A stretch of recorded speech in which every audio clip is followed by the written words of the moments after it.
BPL মানেই আবেগ, আর Noakhali express মানেই সেই আবেগের চরম শিখর। কিন্তু ২০২৬ আসরের শুরুটা আমাদের জন্য ছিল দুঃস্বপ্নের মতো। টানা ৩ ম্যাচ হার, পয়েন্ট টেবিলের তলানিতে থাকা।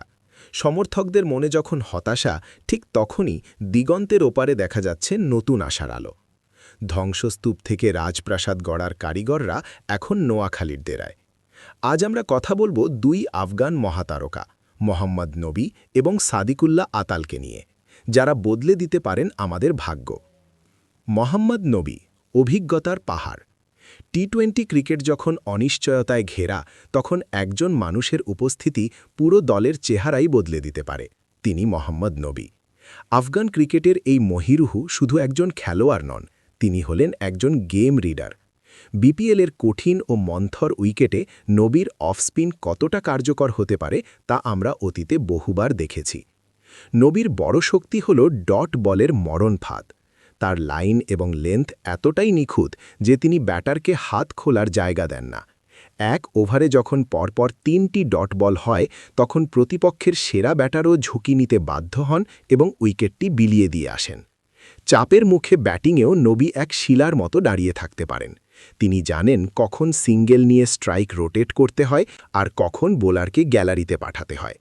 এছাড়া তরুণ অধিনায়ক হাসান মাহমুদের জন্য নবী হবেন মাঠের আসল উপদেষ্টা, যার অন্তর্ভুক্তি মানে নোয়াখালীর আত্মবিশ্বাস এখন আকাশচুম্বী।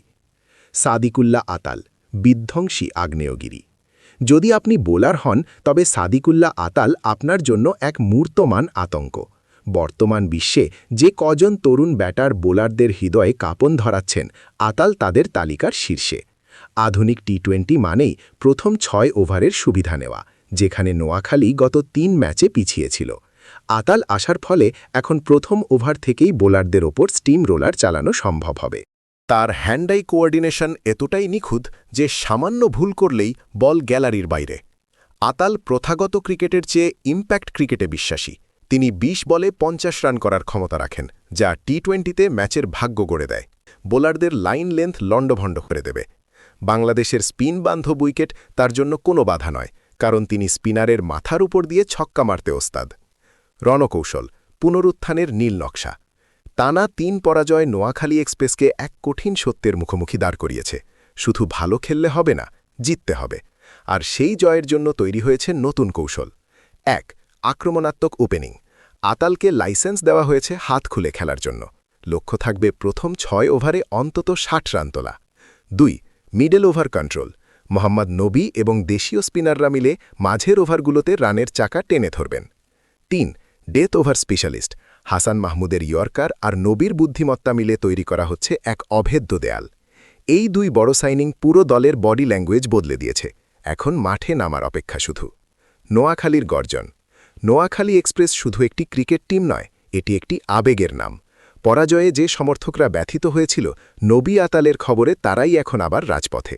চাটখিল থেকে সেনবাগ সবখানে একটাই গর্জন, নোয়াখালী এক্সপ্রেস ইজ ব্যাক।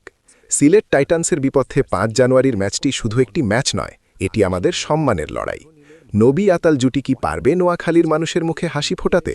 তারা কি পারবে প্রমাণ করতে যে এক্সপ্রেস ট্রেনটি পথ হারায়নি, বরং বড় গতির জন্য শক্তি সঞ্চয় করছিল? প্রস্তুত থাকুন সবাই। ৫ জানুয়ারি মিরপুরের গ্যালারি কাঁপবে নোয়াখালীর গর্জনে। জয় নোয়াখালী এক্সপ্রেস।